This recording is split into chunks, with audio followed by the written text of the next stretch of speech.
तो नमस्कार, आदाब, सत श्री अकाल दोस्तों। मैं रजनी स्वागत करती हूं आपका हमारे चैनल राजस्थान ज्ञान में। तो दोस्तों, जैसा मैंने आपसे वादा किया था कि करंट अफेयर्स 6 मंथ्स के मैं आपके लिए लेके आऊंगी, तो दो वीडियोस में हमारी ये पूरे 6 महीने के करंट अफेयर आएंगे।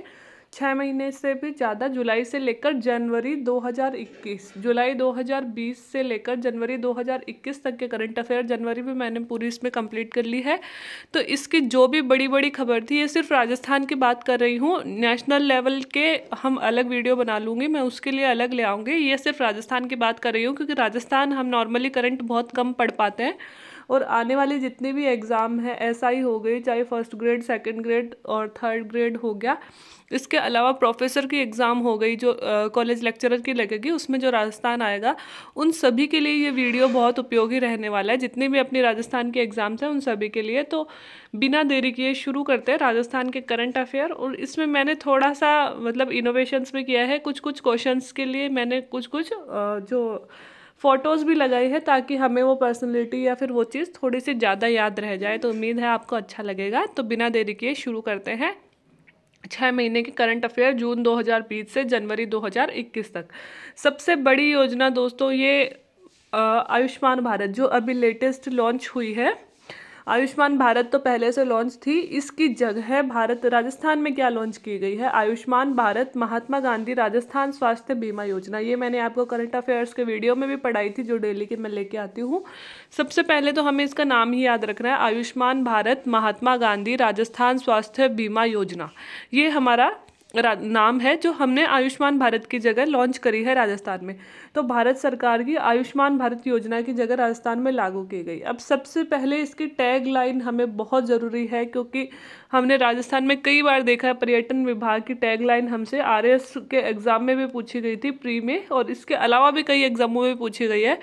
तो ऐसी ये योजना हम कोई भी सरकार की वेबसाइट खोलते हैं, सबसे पहले इसका ही चित्र सामने आता है और उसको फिर हमें यहाँ से हटाना पड़ता है और उसके बाद में हम आगे चलते हैं। तो पिछले 2 महीने से ये योजना हमारे लिए इम्पोर्टेंट है, और आने वाले वर्षों में पढ़ने के साथ ही ऐसे दैनिक जीवन में भी हमें इसकी जानकारी रखना ज़रूरी है। तो इसकी टैगलाइन है दोस्तों, मिट रहा है मर्ज बिना किसी खर्च। क्योंकि हमें बिना पैसे खर्च किए हम हमारी किसी भी तरह की बीमारी का 5 लाख तक का मुफ्त इलाज करवा सकते हैं, है ना। तो सरकार ने टैगलाइन भी यही दी है। हम बात करें राजस्थान वाले की, मिट रहा है मर्ज बिना किसी खर्च। इसमें 1.10 करोड़ परिवारों को निःशुल्क इलाज मिलेगा, और सामान्य बीमारी के लिए मैंने आपको बताया ही था, मतलब गंभीर बीमारियों के लिए 3.5 लाख के स्थान पे 5 लाख तक का बीमा हम पा सकते हैं। और सबसे बड़ी चीज़ है इसमें पात्रता दोस्तों, कि सामाजिक आर्थिक जनगणना वालों को ही लिया गया है। भारत की जो आयुष्मान भारत है, लेकिन हमारी जो राजस्थान सरकार है, उन्होंने केंद्रीय खाद्य सुरक्षा योजना के जो लाभार्थी हैं, उन लाभार्थियों को भी इसमें शामिल कर लिया है। तो इसलिए जो आयुष्मान भारत के अंतर्गत जो लोग आ रहे थे, उससे भी कुछ ज़्यादा लोग, क्योंकि अब ये जो केंद्रीय खाद्य सुरक्षा योजना है, इसके अंतर्गत शामिल लोग भी इसमें रजिस्ट्रेशन करवा सकेंगे। हमें एक सिंपल सा कार्ड बनवाना पड़ेगा, और उस कार्ड के थ्रू हम, सरकार ने कुछ हॉस्पिटल्स चिन्हित किए हैं, जो आयुष्मान भारत से भी ज़्यादा हॉस्पिटल इन्होंने चिन्हित किए हैं, और उन हॉस्पिटल्स में जाके हम लोग ये इलाज करवा सकते हैं, मतलब मुफ्त इलाज अपना करवा सकते हैं। उसमें कुछ सरकारी हॉस्पिटल है और प्लस कुछ प्राइवेट हॉस्पिटल भी गवर्नमेंट ने उसमें शामिल किए हैं। तो ये तो थी आयुष्मान भारत महात्मा गांधी राजस्थान स्वास्थ्य बीमा योजना। ये मैंने आपको कई बार पढ़ा भी दी है। इसका एक चित्र, हाँ, ये वाले चित्र की मैं आप बात कर रही हूँ दोस्तों, कि हम कोई भी वेबसाइट खोलते हैं तो ये वाला चित्र हमारे सामने निकल के आता है। तो हम क्या कई बार छोटी छोटी चीज़ों को इग्नोर कर देते हैं, इसको हम ध्यान से पढ़ते तो हमें पता भी चल जाता है। इसका भी देखो, लिख भी रखा है, आयुष्मान भारत महात्मा गांधी स्वास्थ्य बीमा योजना नवीन चरण। नवीन चरण इसलिए कि वसुंधरा राजे जो सरकार थी, उसमें आयुष्मान भारत लॉन्च कर दी गई थी। जब ये भारत में लॉन्च हुई थी तभी से राजस्थान में थी, बट अब इस योजना को नया नाम देके कुछ नए लाभ जोड़ के नवीन चरण लागू किया गया है 30 जनवरी 2021 को। इसकी खास बातें क्या हैं दोस्तों, देखो, इन्होंने लिख भी रखा है कि राष्ट्रीय खाद्य सुरक्षा अधिनियम और सामाजिक आर्थिक जनगणना के लाभार्थी परिवारों के सदस्य योजना में पात्र होंगे। सामान्य बीमारी के लिए 50,000 और गंभीर बीमारी के लिए 4,50,000 तक का प्रतिवर्ष प्रति परिवार का बीमा मिलेगा। ऐसे नहीं, एक व्यक्ति के लिए, एक परिवार के लिए टोटल हमें 5 लाख मतलब 4,50,000 और मैक्सिमम 5 लाख तक वो हो सकता है, उतना बीमा हमें मिलेगा।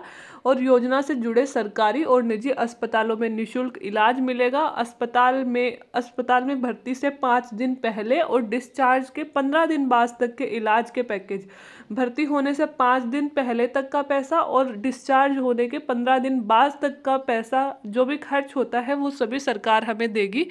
इसके अलावा दोस्तों सामाजिक आर्थिक जनगणना की ये हमने पढ़ ही लिया कि जो लाभार्थी हैं सामाजिक आर्थिक जनगणना में आते हैं, परिवार पहचान पत्र संख्या को नज़दीकी ई मित्र केंद्र पर जाकर जन आधार कार्ड में हमें दर्ज करवाना होगा और अस्पताल के इलाज के दौरान सही मोबाइल नंबर दर्ज करवाएं ताकि आपको बीमा वॉलेट की जानकारी एसएमएस से हमें सरकार जानकारी देगी। जब भी अस्पताल में जाएं अपना जन आधार कार्ड लेके जाएं और अस्पताल से डिस्चार्ज के समय फीडबैक फॉर्म जरूर भरें ताकि गवर्नमेंट को फीडबैक मिलता रहे कि हॉस्पिटल्स प्लस डॉक्टर्स हमारे साथ सही बिहेव कर रहे हैं या नहीं, हमें सही इसकी जानकारी मिल रही है या नहीं। इसके अलावा हम अगर इसके बारे में और कोई जानकारी लेना चाहते हैं तो ये हमारे हेल्पलाइन नंबर हैं, इस पर हम कॉल कर सकते हैं और पूछ सकते हैं कुछ भी हमें बनवाना नहीं आ रहा, समझ में नहीं आ रहा, ये उपयोग कैसे लेना है, या फिर कोई हमारी मदद नहीं कर रहा है डॉक्टर, तो भी हम पूछ सकते हैं। तो ये सारी चीज़ें इसमें दी हुई हैं, ये फ़ोटो निकल के आती है जब भी हम कोई भी वेबसाइट सरकार की खोल रहे हैं तभी।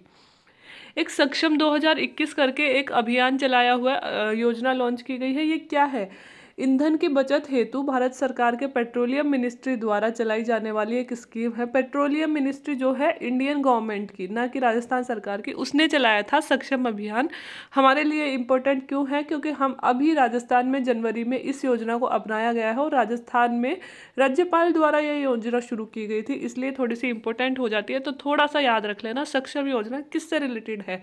ये जनवरी का क्वेश्चन है, अगर लेटेस्ट हमसे क्वेश्चन पूछे जाते हैं तो इस तरह के क्वेश्चन हमारे लिए बन सकते हैं। जैसलमेर में 44वें महारावल किसे बनाया गया?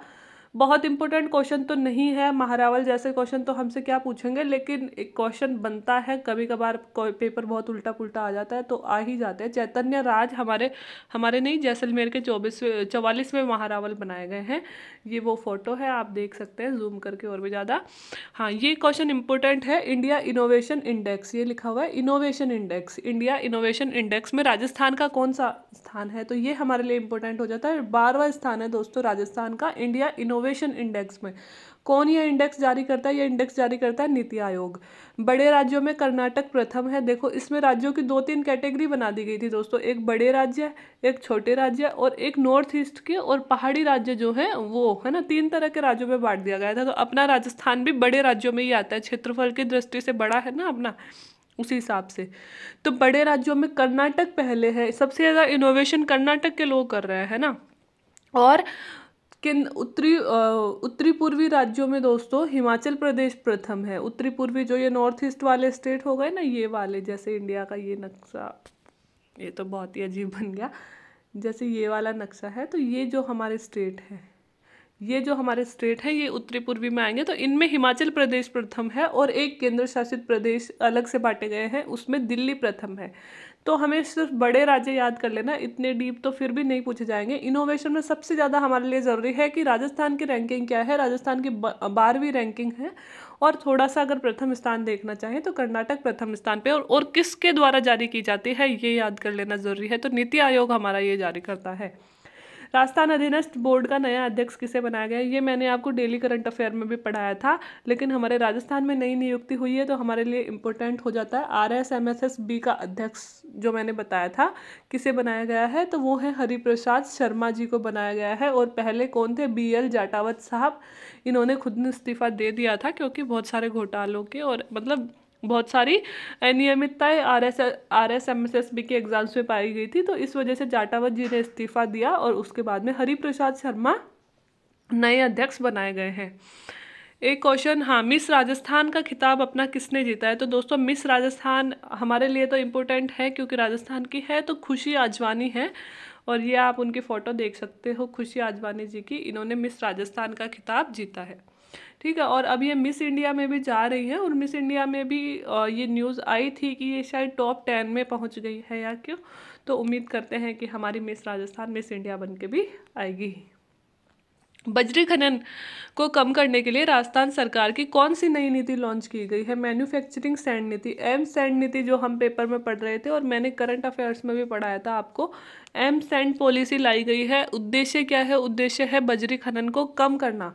और एम सैंड का मतलब होता है दोस्तों, इसकी फुल फॉर्म ही पूछ सकते हैं वैसे तो नॉर्मल एग्जाम्स में, तो मैन्युफैक्चरिंग सैंड है ना। तो मैन्युफैक्चरिंग सैंड होती क्या है कि पत्थर खनन के पश्चात बचे हुए वेस्ट पत्थरों को पीस कर एम सैंड बनाई जाएगी। जो हमारे यहाँ पे माइनिंग होती है पत्थरों की, उसके बाद में उनका जो कचरा बच जाता है, मतलब छोटे छोटे पत्थर होते हैं वो किसी काम के नहीं होते, उनको पीस कर अब क्या बनाई जाएगी? एम सैंड बनाई जाएगी। और बजरी में 25% इस पॉलिसी में, एम सैंड पॉलिसी के तहत एक तो क्या किया गया, एक तो एम सैंड की जितनी भी इंडस्ट्री होंगी उनको उद्योग का दर्जा दे दिया गया है। दूसरा कि बजरी में 25% एम सैंड मिलाना ज़रूरी कर दिया गया है। ये ज़रूरी क्यों किया गया है दोस्तों? हमारे यहाँ पे बजरी इतनी है नहीं, सरकार पाबंदी लगाती है क्योंकि पर्यावरण को नुकसान होता है। और फिर लोग क्या करते हैं? अवैध बजरी खनन करते हैं। और जो अवैध बजरी खनन होता है उसके बहुत पैसे खर्च, मतलब उसका जो हम ब्लैक में अगर कोई चीज़ आएगी तो ऑब्वियसली हमें महंगी मिलेगी ना, तो वो हमारे लिए बहुत महंगी मिलती है ना। तो सरकार उसी अवैध खनन को रोकने के लिए, पर्यावरण संरक्षण करने के लिए और इस वेस्ट का उपयोग करने के लिए, तीनों ही चीज़ों के लिए एम सैंड पॉलिसी लेके आई है। अब बजरी में 25% एम सैंड मिलाना अनिवार्य कर दिया गया है ताकि बजरी की खपत कम हो और इस वेस्ट को हम यूटिलाइज कर सके। ठीक है। एशिया में धनिये की सबसे बड़ी मंडी कहाँ स्थापित है? तो दोस्तों ये है रामगंज, कोटा में धनिये की सबसे बड़ी मंडी स्थापित की गई है। तो ये चीज़ आप याद रख लेना क्योंकि ऐसी चीज़ें, ऐसे फैक्चुअल क्वेश्चन हमारी आरपीएससी के एग्जाम में बहुत ज़्यादा पूछे जाते हैं। तो धनिये की सबसे बड़ी मंडी कहाँ है? रामगंज, कोटा में। और हाँ, खान मंत्री दोस्तों हमारे राजस्थान के प्रमोद भाया जैन हैं। जैसे जैसे हम कुछ इंपॉर्टेंट चीज़ पढ़ते हैं उसकी ये मंत्री भी अपन याद कर लेते हैं क्योंकि कई बार मंत्री पूछ लेते हैं और ये वो बहुत ईजी क्वेश्चन होता है बट अपन ध्यान नहीं देते हैं तो इसलिए वो बहुत हार्ड बन जाता है। तो प्रमोद भाया जैन हमारे खान मंत्री हैं। इसके अलावा दोस्तों राजस्थान में तीसरा सैनिक स्कूल खोला जाएगा, अभी डिक्लेयर हुआ है। 2 सैनिक स्कूल अपने यहाँ पे ऑलरेडी है, एक चित्तौड़गढ़ में, एक झुंझुनू में। तीसरा कहाँ खुलेगा? अलवर में, है ना। तो ये क्वेश्चन भी बहुत इंपॉर्टेंट हो जाता है एसआई के एग्जाम के लिए, तो क्योंकि पुलिस से रिलेटेड है तो वो बहुत ही ज़्यादा इंपॉर्टेंट हो जाएगा। तो ये चीज़ आप याद रखना। ऑपरेशन सर्द हवा, है ना, ये क्या है? ये भी मैंने आपको शायद डेली करंट अफेयर में पढ़ा दिया था। बीएसएफ के द्वारा, हमारी जो बॉर्डर सिक्योरिटी फोर्स है उसके द्वारा हर वर्ष सर्दियों में बॉर्डर के आसपास वाले क्षेत्र में यह किया जाता है। तो एक्सरसाइज है हमारी आर्मी की, तो ये बीएसएफ के द्वारा एक्सरसाइज की जाती है, इसे कहते हैं ऑपरेशन सर्द हवा, इसको नाम दिया गया है। देखो बीएसएफ लॉन्चेज ऑपरेशन सर्द हवा एट राजस्थान बॉर्डर। इस तरह की कुछ एक्सरसाइज होती है, बॉर्डर पे हमारे सैनिक कुछ अभ्यास करते हैं। ठीक है। राजस्थान राज्य मानवाधिकार आयोग के नए अध्यक्ष चुने गए हैं। तो ये हमारे लिए बहुत इंपॉर्टेंट हो जाता है। गोपाल कृष्ण व्यास जो हैं, इसे जीके व्यास हम लोग पढ़ रहे थे, पेपर में भी न्यूज़ आई थी 2-3 बार। जीके व्यास जी जो हैं उनको नया अध्यक्ष बनाया गया है। तो दोस्तों एक तो ये हो गया। अब दूसरा है कि इसमें अपने जो होते हैं मानवाधिकार आयोग में एक अध्यक्ष प्लस 2 सदस्य होते हैं। तो दोनों सदस्य भी अभी नए ही चुने गए थे। तो महेश चंद्र शर्मा और महेश गोयल 2 सदस्य हैं। तो ये भी आप याद रख लेना। तीनों ही चीज़ें, जीके व्यास या फिर गोपाल कृष्ण व्यास प्लस महेश ही हैं दोनों, महेश चंद्र शर्मा और महेश गोयल, ये 2 सदस्य चुने गए हैं। तो इसी बहाने हम थोड़ा सा मानवाधिकार आयोग देख लेते हैं। राज्य मानवाधिकार आयोग की स्थापना 18 जनवरी 1999 को हुई थी। तो तब मार्च 2000 से इसने काम करना, स्थापना हो गई थी 18 जनवरी 1999 को, लेकिन मार्च 2000 से यह मतलब लागू हुआ, एक तरह से काम करना शुरू किया इसमें। अब जो स्टेट ह्यूमन राइट कमीशन है उसमें एक अध्यक्ष प्लस 2 सदस्य होते हैं, एक अध्यक्ष प्लस 2 सदस्य होते हैं। तो इनकी संख्या भी आपको याद रखनी है। और महेश चंद्र शर्मा और महेश गोयल इसके वर्तमान में सदस्य हैं। और चुनाव कौन करता है दोस्तों अध्यक्ष का? राज्यपाल करता है। और राज्यपाल अपनी मर्जी से नहीं करता है, वो एक कमेटी की सिफारिश से करता है।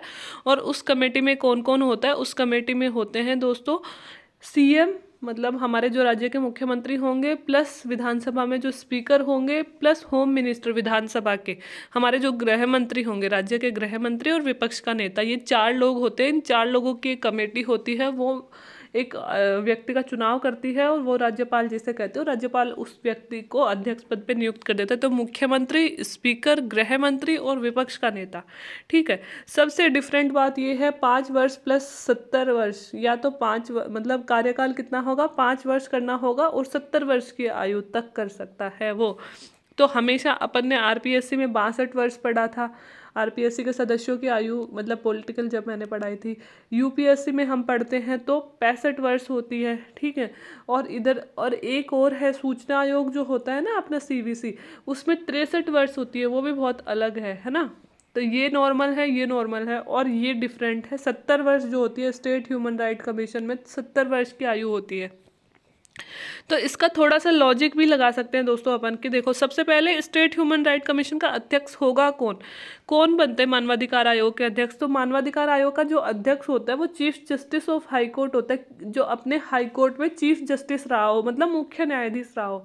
तो दोस्तों हमने ये तो पढ़े 65 वर्ष की आयु तक तो वो मुख्य न्यायाधीश ही रहेगा। अगर उसके बाद में मतलब इस मानवाधिकार आयोग का अध्यक्ष बनेगा तो ऑब्वियसली 65 वर्ष से ज़्यादा के ही होंगे ना वो व्यक्ति, तो इसलिए हमने इसकी आयु 70 वर्ष रखी है। ठीक है, और जो सदस्य होते हैं वो कौन होने चाहिए, वो या तो हाई कोर्ट में जज रहे हों या फिर 7 साल तक वो डिस्ट्रिक्ट जज रहे हों। ऐसे कोई व्यक्ति जो होते हैं उनको सदस्य और अध्यक्ष बनाया जा सकता है।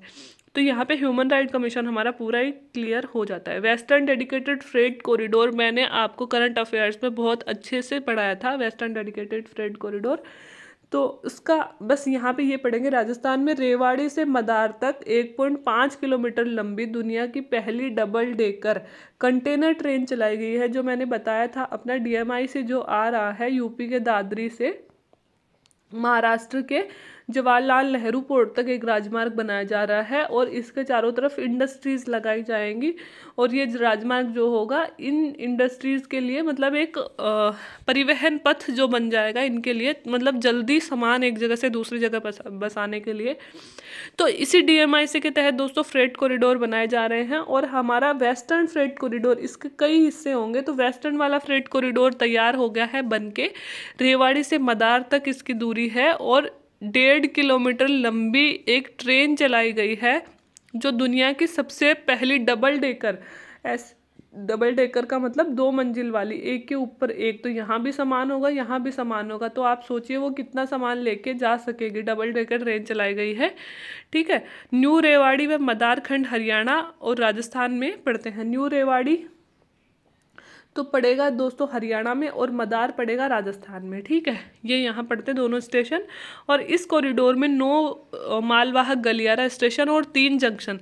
देखो दोस्तों इसमें 9 जंक्शन मतलब 9 स्टेशन बनाए गए हैं, जिसमें 9 तो होंगे मालवाहक गलियारे, मतलब जो लेने ले जाने के लिए गलियारे बनाए जाएंगे, और 3 होंगे जंक्शन, स्टेशन होंगे रुकने के लिए।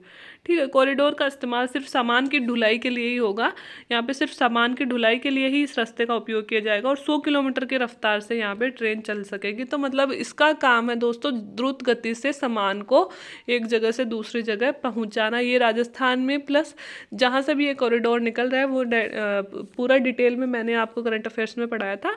तो जहाँ से भी ये कॉरिडोर निकल रहा है वहाँ पे ये पूर्ण मतलब बहुत तीव्र गति से ये करेगा। तो ये है दोस्तों हमारी वेस्टर्न फ्रेट कॉरिडोर।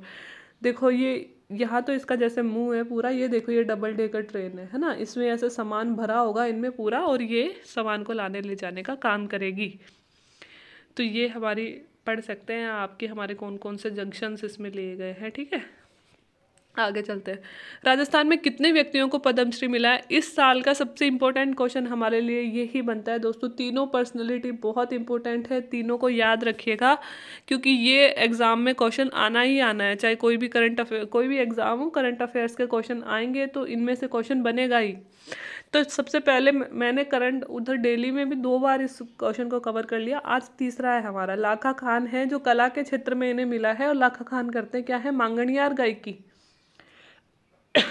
और सारंगी वादक। मांगणियार गायकी गाते हैं, गाना गाते हैं मांगणियार, और सारंगी बजाते हैं। ठीक है, श्याम सुंदर पालीवाल जी हैं, समाज सेवा के क्षेत्र में मिला है, हमने डिस्कस भी किया था। पिपलांत्री गांव में सरपंच रहे थे 14 साल पहले कुछ, और उन्होंने बहुत लाखों पेड़ वहाँ पे लगाए हैं। उस गाँव का जल स्तर चेंज हो गया, तो इस क्षेत्र में पर्यावरण संरक्षण इन्होंने किया है। और अर्जुन सिंह शेखावत हैं जो पाली के हैं, साहित्य और शिक्षा दोस्तों इन्होंने 44 से भी ज़्यादा पुस्तकें लिखी हैं। और दोस्तों इनकी जो पुस्तकें हैं वो गरासियों पर, हमने उस टाइम ये पढ़ा था आदिवासियों पर ये पुस्तकें लिखते हैं। अब आदिवासियों में सबसे ज़्यादा पुस्तकें इन्होंने गरासियों पे लिखी हैं, तो ये आप याद रखिएगा। गरासी हमारी आदिवासी संस्कृति में भी आता है, राजस्थान की संस्कृति जहाँ भी हम पढ़ते हैं। तो गरासियों से रिलेटेड पुस्तक किसने लिखी है? अर्जुन सिंह शेखावत ने। ये भी अपने आप में एक क्वेश्चन बन जाता है। और जहाँ अगर बात करते हैं पद्म पुरस्कारों की, तो इस बार 119 लोगों को पद्म पुरस्कार दिए गए हैं। इसमें सबसे बड़ा होता है दोस्तों पद्म विभूषण, फिर पद्म भूषण, है ना, ये होता है। तो पद्म जो विभूषण है और फिर पद्मश्री होता है, इन तीनों को पद्मश्री मिला है। पद्म विभूषण, पद्म भूषण, पद्मश्री। सबसे बड़ा होता है पूरे भारत का भारत रत्न होता है। पूरे भारत का सबसे बड़ा पुरस्कार भारत रत्न होता है। उसके बाद में विभूषण ही होता है, पद्म विभूषण, फिर पद्म भूषण और फिर पद्मश्री, ऐसे होते हैं ना। तो जो पद्म विभूषण है वो 7 लोगों को प्राप्त हुआ है, जिसमें हमने पढ़ा भी था बीबी लाल वगैरह, और ये थे। और इसमें दोस्तों ये जो पद्म पुरस्कार टोटल मिले उसमें टोटल 29 महिलाएं हैं जो पद्म पुरस्कार, एक की बात नहीं कर रही, तीनों पद्म पुरस्कारों में 29 महिलाएं हैं जिनको पद्म पुरस्कार मिला है। इनकी मैंने फोटो भी लगाई है। हाँ, ये देखिए राज समाज संस्कृति में तीनों। ये देखिए, ये है अपने पिपलांद्र गांव के जो सरपंच हैं श्याम सुंदर जी, और ये है वो राइटर जिन्होंने गरासियों पे पुस्तक लिखी है, और ये है लाखा खान जी जो सारंगी बजाते हैं। ये तीनों वो पर्सनालिटी हैं, तो हमारे लिए प्राउड की बात है, ये आप याद रख लीजिएगा।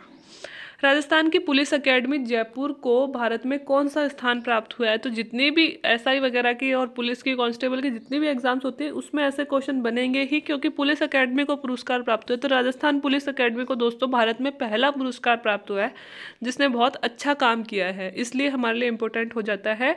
और राजस्थान पुलिस एकेडमी की स्थापना 1949 में चित्तौड़गढ़ में हुई थी, जयपुर में नहीं हुई थी। इसकी स्थापना कहाँ हुई थी? चित्तौड़गढ़ में। बाद में इसे किशनगढ़ स्थापित किया गया अजमेर में, और बाद में 1975 में आरपीए को जयपुर स्थानांतरित कर दिया गया। तो थोड़ा सा आप ये याद रख सकते हैं। आगे चलते हैं। मुंह बंद रखो अभियान किससे संबंधित है? दोस्तों मुंह बंद रखो अभियान बहुत डिफरेंट सा नाम लगा और हम समझ भी नहीं पाएंगे। एचडीएफसी से संबंधित है। एचडीएफसी बैंक द्वारा एक स्कीम लॉन्च, स्कीम क्या एक तरह से हम बोलते हैं कि एक स्कीम ही बोल सकते हैं, खैर ये लॉन्च की गई थी किस लिए? कि साइबर क्राइम के प्रति जागरूकता लाने के लिए।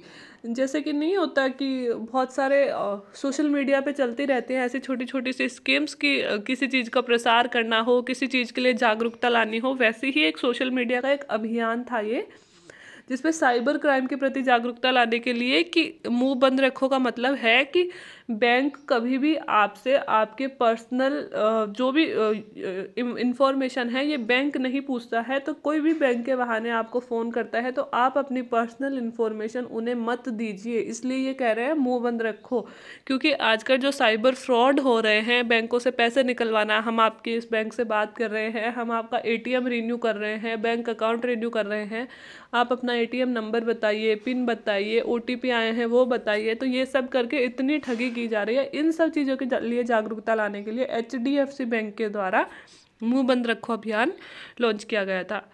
दोस्तों राजस्थान के नए मुख्य सचिव बने हैं निरंजन कुमार आर्य, तो ये हमारे लिए बहुत इंपॉर्टेंट हो जाते हैं। मुख्य सचिव मुख्यमंत्री के लिए कार्य करते हैं, तो ये हमारे लिए बहुत इंपॉर्टेंट हो जाते हैं। राजस्थान पुलिस का नए महानिदेशक किन्हें बनाया गया है? मोहनलाल लाठर को बनाया गया है। पहले महानिदेशक थे भूपेंद्र यादव या फिर भूपेंद्र सिंह भी लगाते हैं ये।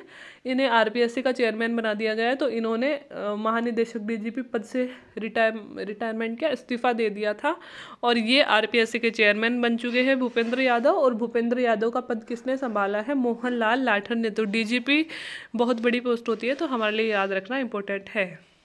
पिछले 4 माह में किन 4 विधायकों का निधन? 3 विधायकों का निधन हुआ था दोस्तों पिछले 4 माह में। लगभग शायद ये अक्टूबर, नवंबर, दिसंबर और जनवरी, हाँ अक्टूबर, नवंबर, दिसंबर और जनवरी से लेकर 3 विधायकों का निधन हो गया था। सबसे पहले कैलाश चंद त्रिवेदी जो भीलवाड़ा के सहाड़ा से कांग्रेस विधायक थे। फिर भंवरलाल जी मेघवाल जो चूरू के सुजानगढ़ से विधायक थे कांग्रेस के। और फिर किरण माहेश्वरी भाजपा से विधायक रही है राजसमंद से। इन तीनों का निधन हो गया था। तो एक बार हाँ ये देख लीजिए, ये किरण माहेश्वरी है, ये भाजपा से विधायक थी। ये है हमारे कैलाश चंद त्रिवेदी, कांग्रेस के दिग्गज नेता थे।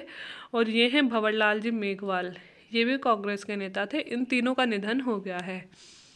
अब इन तीनों के उपचुनाव होने हैं हमारे फरवरी मार्च में।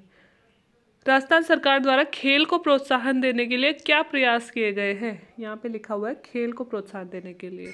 ठीक है, तो राजस्थान सरकार ओलंपिक और एशियन कॉमनवेल्थ गेम्स में पदक विजेता खिलाड़ियों की इनाम राशि में वृद्धि की गई है। सबसे इंपॉर्टेंट काम तो दोस्तों ये किया गया है कि जो ओलंपिक में और एशियन गेम्स में पदक जीत के लाएगा उनको पहले जितना इनाम मिलता था उनकी राशि दुगनी कर दी गई है। देखिए, ओलंपिक में गोल्ड मेडल को 3 करोड़ रुपए दिए जाएंगे, अब सिल्वर मेडल को 2 करोड़ रुपए, और जो ब्रॉन्ज मेडल जीत के लाएगा उसको 1 करोड़। तो 1, 2 और 3 आप इस तरह से याद रख सकते हैं। ओलंपिक में दे रहे हैं हमें 1, 2 और 3। पहले कितनी थी इतना मैंने नहीं लिखा क्योंकि फिर हम कंफ्यूज हो जाते हैं, याद नहीं रहते हैं।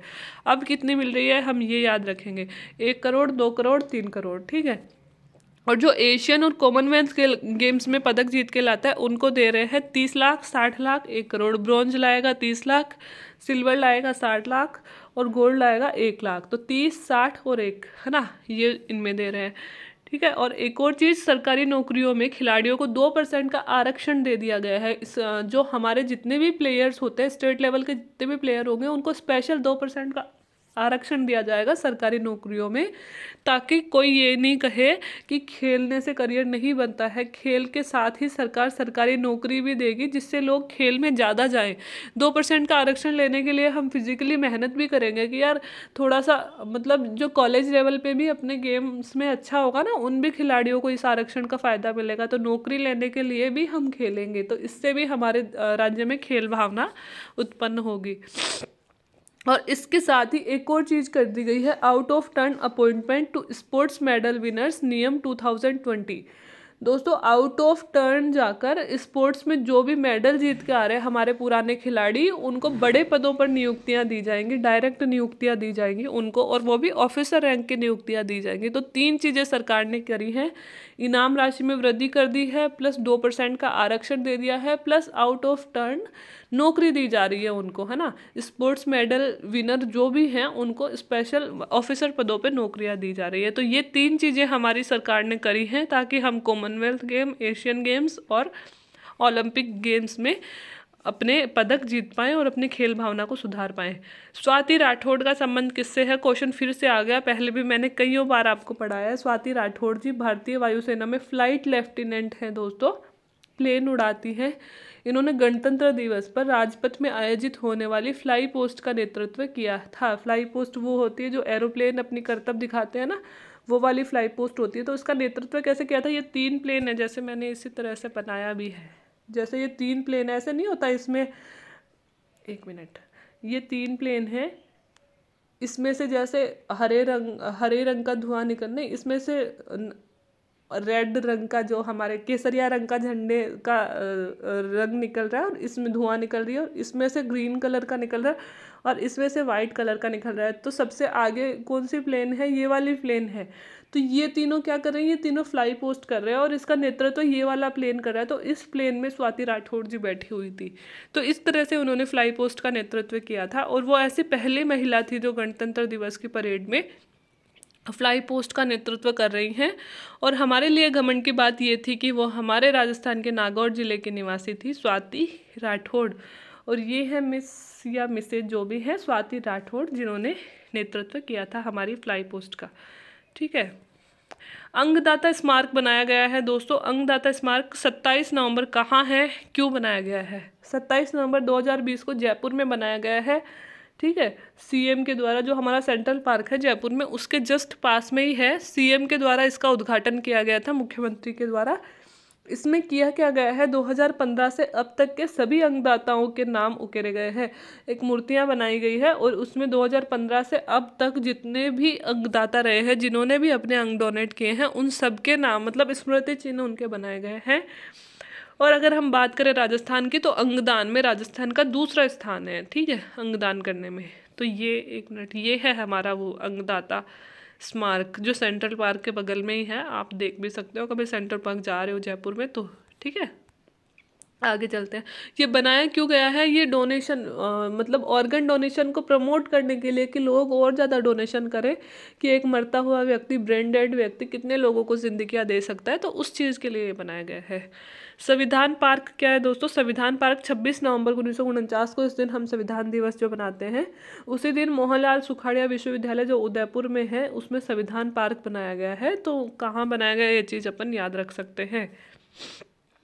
राज्य के किस आयुर्वेद संस्थान को मानद की उपाधि प्राप्त हुई है? राज्य के आयुर्वेद संस्थान, राष्ट्रीय आयुर्वेद संस्थान जयपुर जो है उसको मानद की उपाधि दी गई है। हमारे जयपुर में है, उसका नाम है राष्ट्रीय आयुर्वेद संस्थान। उसे डिम्ड यूनिवर्सिटी, मानद मतलब डिम्ड यूनिवर्सिटी। डिम्ड यूनिवर्सिटी जो होती है दोस्तों, वो अपना पाठ्यक्रम और अपनी जो नियम वगैरह है वो खुद बना सकती है। एक तरह से यूनिवर्सिटी को स्वायत्ता देना वो होता है डिम्ड यूनिवर्सिटी, तो इसे अब डिम्ड यूनिवर्सिटी बना दिया गया है। ये हमारा अंगदाता स्मारक है। ये है स्टेचू, एक मिनट, स्टेचू ऑफ पीस दोस्तों बहुत सुर्खियों में रही है और बहुत इंपॉर्टेंट है हमारे लिए। स्टेचू ऑफ पीस क्या है सबसे पहले, और कहाँ बनाई गई है दोस्तों? यह बनाई गई है पाली में, जैतपुरा पाली में, मैंने लिखा भी है जैतपुरा पाली में है।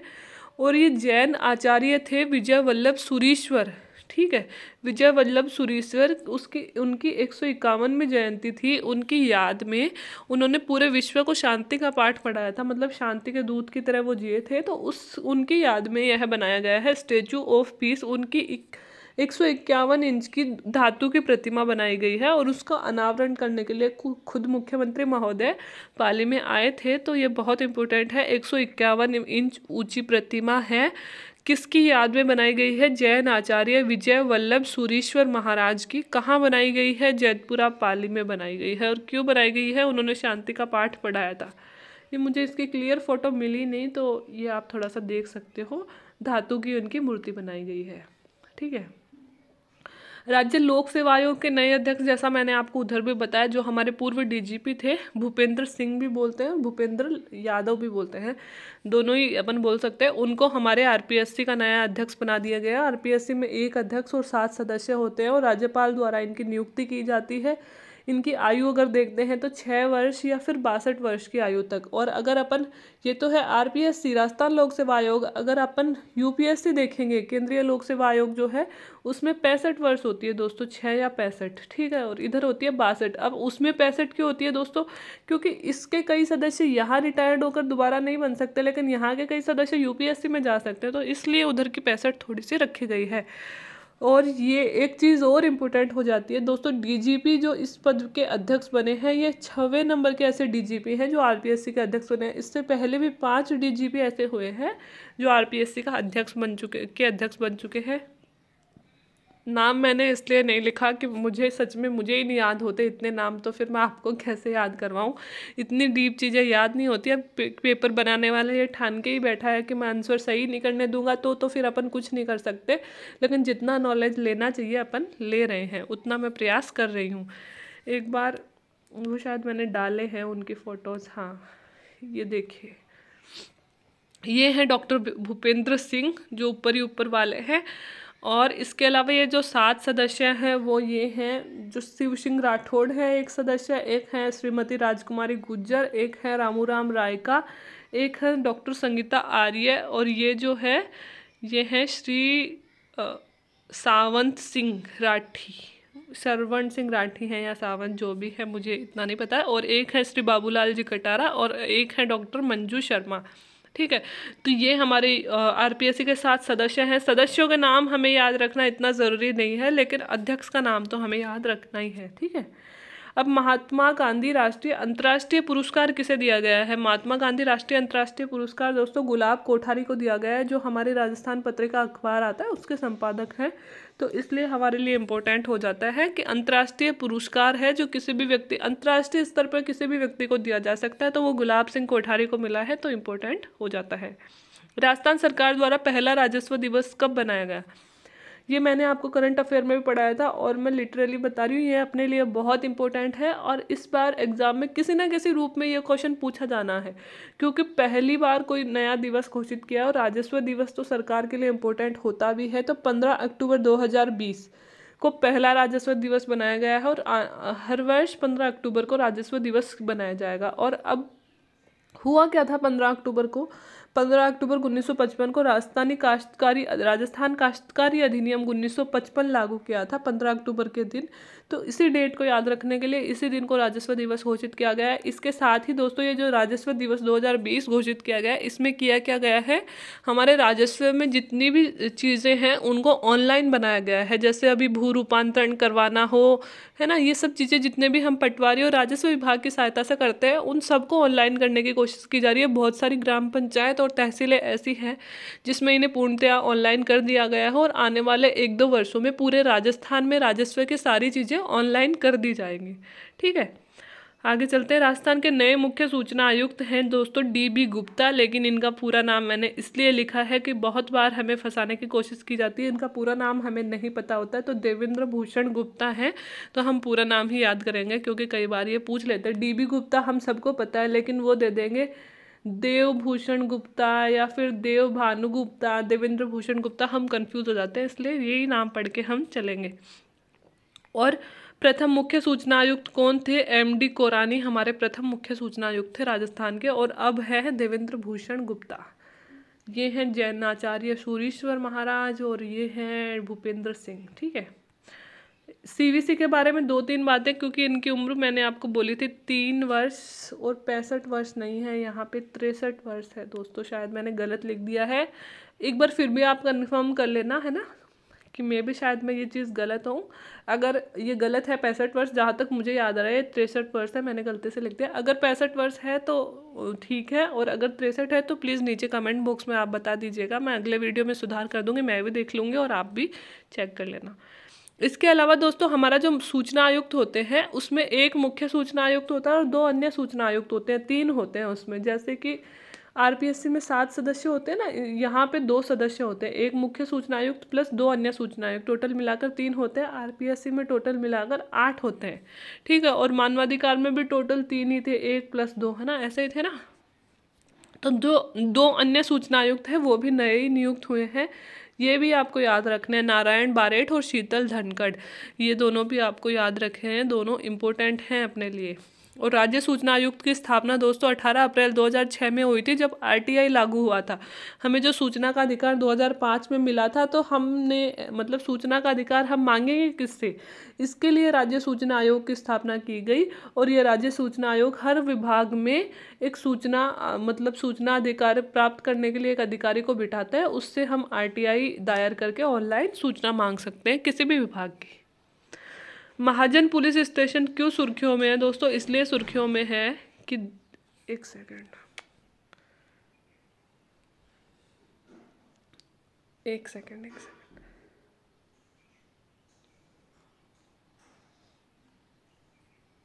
यार,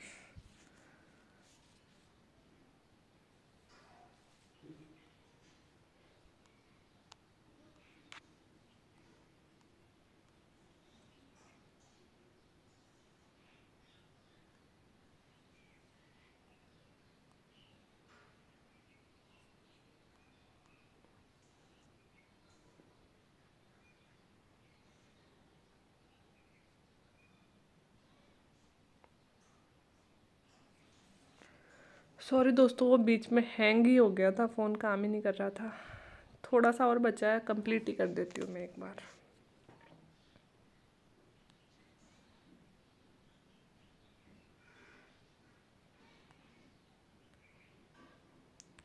हाँ, महाजन जो पुलिस स्टेशन है वो क्यों सुर्खियों में है? महाजन पुलिस स्टेशन इसलिए सुर्खियों में है कि 2020 में इस पुलिस स्टेशन को सभी पुलिस स्टेशनों में प्रथम स्थान मिला था, सबसे बेहतर कार्य इसने किया था। और कहाँ है महाजन पुलिस स्टेशन? बीकानेर में है दोस्तों महाजन पुलिस स्टेशन। ठीक है, एक दोस्तों इंस्पायर स्कीम चल रही थी, तो इंस्पायर का एक बार तो नाम ही अपन को याद होना चाहिए, और दूसरा ये किससे रिलेटेड है? तो इंस्पायर की फुल फॉर्म दी हुई थी innovation in science pursuit for inspired research.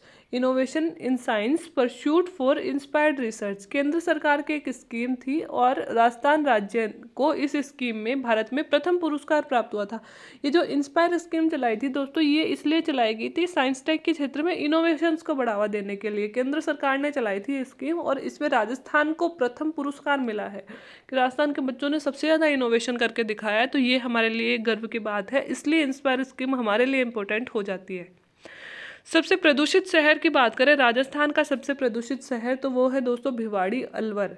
Alwar के ज़िले में भिवाड़ी, क्योंकि हम पढ़ते हैं कि अलवर ज़िले में इंडस्ट्री बहुत ज़्यादा डेवलप हो रही हैं और वो भी सबसे ज़्यादा भिवाड़ी में ही हो रही है। तो भिवाड़ी शहर राजस्थान का सबसे प्रदूषित शहर है, ये अपन को याद रखनी है। कई बार पूछ लेते हैं ये रैंकिंग भी, मैंने इसकी फ़ोटो भी डाली है शायद, ये देखिए। इसको देख के अपन को ऐसा लग रहा होगा कि ये शायद किसी फॉरेन के किसी सिटी की, या फिर मे बी कि दिल्ली मुंबई में भी ऐसे इलाके हो सकते हैं, वहाँ की फ़ोटो। बट ये अपना भिवाड़ी है राजस्थान का, आप कल्पना भी नहीं कर सकते अपना राजस्थान भी ऐसा दिखता होगा, बट ये अपना राजस्थान ही है। ठीक है, आगे चलते हैं। वर्तमान में राज्य में नेहरू स्पोर्ट्स स्टेडियम और नेचर पार्क कहाँ बनाया है? कुछ लेटेस्ट ऐसे पार्क वगैरह बनते हैं तो कभी कभार पूछ लिया जाता है, बहुत इंपॉर्टेंट तो नहीं है, बट सीकर में बनाया गया है। अगर कभी आई जाए तो थोड़ा सा ध्यान रख लीजिएगा, नेचर पार्क और नेहरू स्पोर्ट्स स्टेडियम बनाया जा रहा है। राजस्थान में कहाँ नया हवाई अड्डा बनाना मंजूर हुआ है? दोस्तों ये भी भिवाड़ी अलवर में ही नया हवाई अड्डा बनाना मंजूर हुआ है। और इससे पहले हमारे राजस्थान में कहाँ कहाँ हवाई अड्डे हैं? दोस्तों दो तरह के हवाई अड्डे होते हैं, एक तो नागरिक हवाई अड्डा और एक सैन्य हवाई अड्डा। तो नागरिक हवाई अड्डे तो दोस्तों हमारे 5-6 है, जैसे सांगानेर जयपुर में है, डबोक उदयपुर में है, रातानाडा जोधपुर में है, इसके अलावा कोटा, जैसलमेर, बीकानेर और किशनगढ़ अजमेर। इन सब में नागरिक हवाई अड्डे हैं जिसमें कॉमन लोगों को फैसिलिटी होती है प्लेन्स की। और इसके अलावा सैन्य हवाई अड्डों की बात करें दोस्तों, तो हमारे थोड़े से जो भी बॉर्डर एरिया है, जैसे बीकानेर हो गया, सूरतगढ़ गंगानगर हो गया, जैसलमेर, बाड़मेर और जोधपुर, इन बॉर्डर एरियाज़ में सैन्य हवाई अड्डे भी बनाए गए हैं। तो अगर कई बार पूछ लिए जाते हैं ये भी, तो हमें पता होना चाहिए। भारत के किस राज्य ने निर्भया फंड का पूरी तरह से उपयोग किया है? तो दोस्तों हमारा राजस्थान ऐसा राज्य है जिसने जो निर्भया फंड बना था 2012 में, जो निर्भया की घटना हुई थी, उसके अलावा उसके बाद में नारी सुरक्षा को, वुमन जो सेफ्टी होती है उसको और ज़्यादा इम्प्रूव करने के लिए सरकार ने 1000 करोड़ रुपए का एक फ़ंड बनाया था। उस फंड का कोई भी राज्य आज तक यूटिलाइज नहीं कर पाया था ढंग से। तो राजस्थान वो पहला राज्य बना है कि हमें जितना फंड मिला उसका हमने पूरी तरह से उपयोग किया है। तो ये हमारे लिए गर्व की बात है। तो ये वो सिटी है जिसकी फ़ोटो मैंने आपको दिखाई, ये हमारा सांगानेर हवाई अड्डा है जयपुर वाला।